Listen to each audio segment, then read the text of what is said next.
Hey guys, and welcome back to my channel. Today I'm gonna film my birth story. Oh, she's starting to get hungry, so we'll probably have to feed soon. But I wanted to film my birth story. First of all, I know you guys have already seen her several times, but this is our sweet little Millie Jane. I know, she's the cutest baby ever, huh?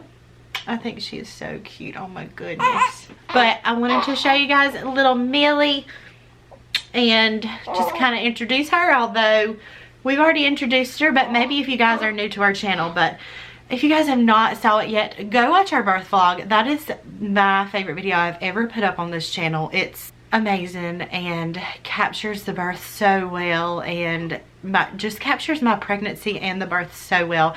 If you guys have not saw that, go watch it. It is the best video ever, in my opinion, and I just love it so much. I can't watch it without crying. I've watched it probably like 100 times already, no joke.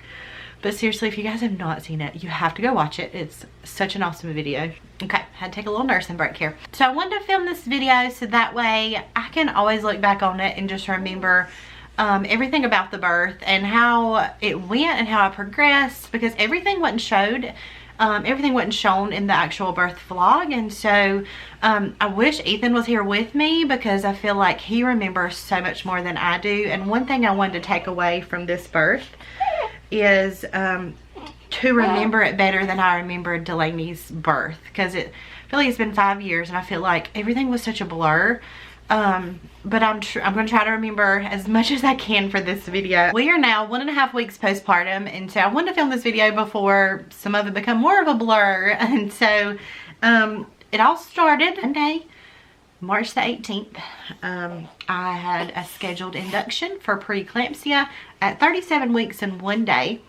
And so we got up that morning. We were at the hospital at 9:00 a.m. and we got there and they were had to do like an emergency C-section. I think they were pretty full that day, and so they actually did not get started with my induction until about 12 o'clock. And so the doctor came in before that, probably around 10 or 10:30. The doctor came in, which let me just say, this is the first time I've ever had this doctor, ever seen him, ever heard of him. He was amazing, and I absolutely loved him so much. He was amazing. And he came in and he said, it's probably going to be just a little bit before we can get started. He had to do a C-section. And so he said, are you hungry? And so that morning I only ate a little bit, because nobody actually told me before my induction like what I could eat, if I should eat at all, but I knew I had to eat a little something. And so I ate a little bit, like a few bites of a biscuit, and that was it. And he said, so are you hungry? And I was like, I could totally eat if you're gonna let me eat. And so I feel like normally they don't let you do that, from what I hear at least. And so he said, I'm gonna put you on a regular diet and you can go ahead and get started. Go ahead and eat whatever you want before we get started with Pitocin. And so Ethan went down to the cafeteria and got me like a wrap, and I ate a snack. I can't remember what else I ate. I ate a little snack before that too. And so we got started with the Pitocin about 12 o'clock. He checked me before we got started, and I was already dilated to a 4, and it was so much like Delaney's pregnancy, because that morning I was dilated to almost a 5 the morning of her induction. So I was already dilated to a 4, and even the nurses and the doctor were like, you're probably gonna have this baby by like 4 or 5 o'clock. Yes. And I was like, I sure hope so. I hope it's quicker than the last one. And so we got started, the Pitocin got started, and it was slow. Like, I feel like some parts of the day, as they upped it, the contractions started getting more intense. Like every 30 minutes they upped it? Look, I done forgot now. I think every 30 minutes they upped it by 2. And as they upped it, I could feel them getting stronger. And then a few times, like, they would get stronger and then they would like even out. And every time the doctor would come in, I'd be like, I felt like they were getting stronger, and now they're kind of like evening out and I'm not feeling them as much anymore. Anyways, he come in a few hours later. The next time he checked me, he said, I could probably stretch you to a 5. And so I was like, man, like, it's been a few hours and I've not dilated hardly any anymore. Like, let's up this Pitocin. Like, let's get this started. And so we just kept upping it. They didn't, just like 2 every 30 minutes, they upped it. Anyways, like I said, they kept stalling and they wouldn't really get stronger, and he didn't want to break my water because she was not down far enough, and he said it could, if we'd done it, then the placenta, what do you call it? A placenta, I don't remember what the actual name of it is. Why can't I think of it? Placenta. Oh goodness, I cannot think of the name of it, where the placenta could come out before the actual baby. Not the placenta, the cord. A cord prolapse. Is that what it's called? No, I can't even think of it. Are you wanting to eat again? And so that's what he was afraid of with breaking. Like, I was like, why don't you just break my water? And that's what he was afraid of. He's like, we got to get her a little farther down, because she was like at a negative tooth station. He's like, we got to get her a little farther down so we don't have a cord where the cord can come out before the baby, and then that would end up in like emergency C-section and all that. So totally understood that. Sorry, I keep getting distracted with her eating and pulling off and all that. And so after a while, I was like, I don't remember the exact time, but later on, like that night, that evening, he finally came back in and he said, let's go ahead and check you again. I think I was at, this is why I need Ethan here, a 6 or a 7. And she was down farther, so he said, let's go ahead and break your water. And I haven't had an epidural yet. I wanted to wait as long as possible and even possibly not get one. I wasn't totally sure that I wanted an epidural. I was just going to take it a little bit of time and see how the pain got, and I was not against one, but I didn't know for sure if I wanted one. Finally, he came in and he's like, all right, let's go ahead and break your water. And it was like so quick. I was a little worried about that, like if it would if it would hurt when he broke my water, because last time I'd already had my epidural. I got it pretty early. And so he said, let's go ahead and break your water. And like I said, at this point, like the pain had kind of went away, like the contractions were coming, but they really was not that painful at all. So he got the thing, he broke my water, and immediately, literally within minutes, the pain came strong. And actually, it was 9 minutes later and I was begging for my epidural. 9 minutes after my water broke, I begged for that epidural, because the pain was so bad. I remember Ethan, during the labor, he was like rubbing my back, because I had really bad back labor. That's where it was. It wasn't really in the front. It was mostly like that back labor was intense. He would hold my hand and I was squeezing his hand, like I was in so much pain. So the anesthesiologist was next door, and my nurse was like, as soon as he's done, I'll get him over here. And I remember asking for him a couple more times, because he was in that room for quite a while. I'm like, please get him in here. I'm ready for this epidural, because it was so painful at that point. It was crazy how fast, like how immediate it was after breaking my water. And I feel like if he were able to break my water before, I wouldn't have had it, like I wouldn't have been in labor near as long. But being that she just wasn't as far down as she needed, I was in labor a lot longer than anybody thought I would be, at least. So anyways, the anesthesiologist finally came in. He had to do my epidural in these intense contractions, and I was so worried about that. I was so worried about how much pain I was in and me not being able to move, and him doing that epidural, because I was like, I hope I am not gonna move. I was like, I'm having intense contractions. He's like, that's okay, we're still gonna do it. Even through these contractions, you're gonna be all right. And so it took a while, but he went ahead and done my epidural. I laid back down, and that epidural took effect pretty soon. And so after that, trying to remember the time I got my epidural, it was probably like 8:30 maybe. After that, the pain was gone, like no more pain at all, and it was so relaxing after that. And I kept waiting. The nurse kept coming in saying, all right, do you feel that urge to push? And I knew what that felt like. I knew that when it was time for the baby to come, I knew I would feel that urge. And so I never felt that urge. I kept waiting and waiting. She kept upping the Pitocin even more, and I was like, I'm just not feeling the urge to push. Like, I literally felt nothing. And so finally she came back in at about, it was probably about 11:15, and she came in and checked me, and she was like, you are at a 10 and the baby is right there. And I was so surprised that the baby was right there, because I literally felt nothing. And you guys know, like if you had an epidural before, the epidural does not take away the intense pressure from needing to push. Like whenever it's time for that baby to come out, you feel like you need to poop so bad is how it feels. And so the epidural does not take that intense pressure away. It just takes like pretty much just the labor contractions, the pain from that away. And so I was so surprised when she said, you're at a 10 and baby is literally right there. She said, since you're not really feeling the urge to push yet, let's do a couple practice pushes and just kind of see what she'll do. I started pushing and she was like feeling what baby was doing. And as literally immediately as soon as I started pushing, she said, oh, whoa, what? Let's stop. Baby's coming. Let me call the doctor. She immediately called the doctor. He came in. So those practice pushes are actually that like half a practice push. She was like, whoa, wait a minute. Baby's coming. Don't push anymore. If you feel the urge to push, that's fine. You can go ahead. No, we'll take care of it. But let me call the doctor in. So the doctor came in. The baby nurse came in. We had 3 different nurses in there and then the doctor. And so as soon as he came in, he got ready.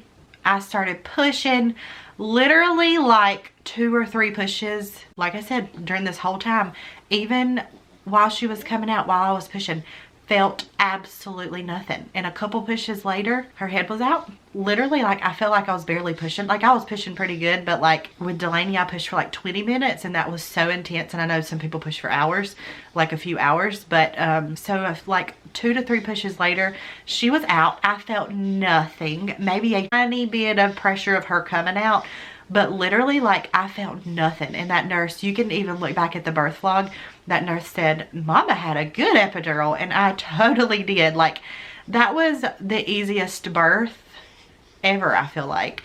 I mean, now the contractions before I got my epidural were so intense, and like I remember thinking, oh my goodness, like if they don't get this epidural in, I could never do this again. But literally, like as soon as your baby comes out, you just forget about all that pain, and you are not like that anymore. You're not like, I could never do this again, because now that it's over, like I've forgotten about all that pain. And so anyway, she came out, she was screaming. It went so well. She was screaming. They laid her on my chest for a few minutes, and then they gave her a bath. She was super healthy from what all we could tell. Her stats were really good. Hey. Her stats were great at that time. So the doctor, I ended up not tearing, which I was so glad for, because I had like a 2nd degree tear from Delaney when she was born, but I ended up not tearing. And so the healing process has been pretty good because of that.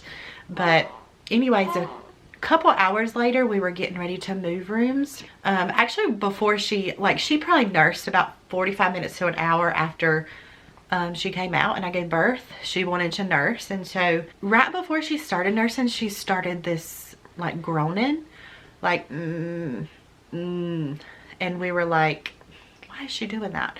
And then the baby nurse was like, sometimes they do that if they're having like a little bit of trouble breathing, like oxygen problems and stuff. She checked her oxygen, it was really good. She was like, I think she's totally fine. Well, then my nurse came in, and we were literally about to, I was getting in the wheelchair to move to our room after birth, and she noticed that grunting, and then she looked at her and noticed her nose was flaring, and she was like, let me see her for a minute. So she took her, I'm sorry, I feel like this video is getting so long.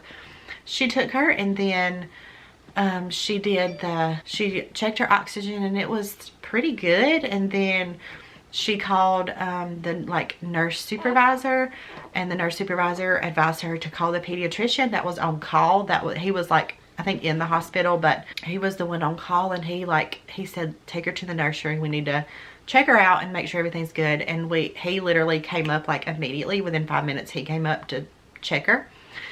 And so she had to be in the nursery for a while.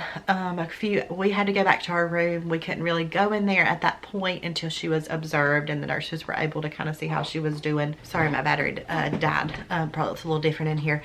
But the doctor came in at about 4 to 5, somewhere around there. We were getting some rest. I was exhausted after giving birth and being up all day. So I don't even remember like falling asleep, and then like I just remember him coming in the room, the pediatrician, and talking about her, and he said she needs to stay in the nursery for a while. We have her on some high flow oxygen, and he even was talking about like sending her to a NICU at another hospital. he said if we, you know, we're going to keep her in here and just see how she does. If we need to, we'll send her to a NICU at another hospital that was an hour away. And I was like, please, Lord, please don't let that happen. Anyways, and then after that, the nurse came in probably about an hour later and said, y'all can come in with her now. She's getting hungry. The doctor said that you can go ahead and feed her. And so we went in there, and for the next couple of days, for the next little bit, she was on that high flow oxygen, and then they started slowly weaning her a little bit. And then she was finally, like the whole time, like we were in and out of that nursery, like all the time. I would go in and feed her. I would hold her all day, and then I'd come back to our room to like eat, and just things like that. And then she was finally, a couple days later, able to come into our room and stay with us finally. And then after that, she was perfectly fine. And then the only other thing is she had some jaundice, and she still does. But we didn't have to stay another night in the hospital because of that, thankfully. Anyways, and then we got to come home, like it was 3 days after birth we got to come home. And I hope I explained the birth story as much as I wanted to. Like I said, some of it's still a blur, especially the times, and then like the times everything happened, and like when did this happen, when was I dilated this far, and things like that. I wish I kept up with all that. I wish I had somebody writing all that down, but I didn't even think about it at the time. But yeah, we are so thankful for our little Millie, and so thankful she's healthy despite being on oxygen. That was a tough time, and I know so many other parents go through so much more with babies in the NICU and things, and I couldn't imagine. And so we are so thankful she's healthy and here, and we are adjusting so well as a family of 5, and we're just so grateful for her. She is just such a blessing to our family, and we just seriously love her so much. But I just wanted to get this birth story up so that way I can always look back on this and remember it. Even though I have the birth vlog to look back on, I always wanted to have more to look back on, to remember like every step of it. And so yeah, it was such like the easiest birth ever, I feel like. But then again, there were some really intense parts of it, and but as far as like actually giving birth, it was so easy, and I can't believe I felt nothing. Anyways, we are so thankful for our little Millie. We are so thankful for our little Millie Jane, and so thankful she's here and absolutely beautiful. And I'm gonna go ahead and end this because I feel like this video is so long. But if you guys have made it this far, I hope you guys have enjoyed it. So we'll see you guys tomorrow. Say bye. Bye.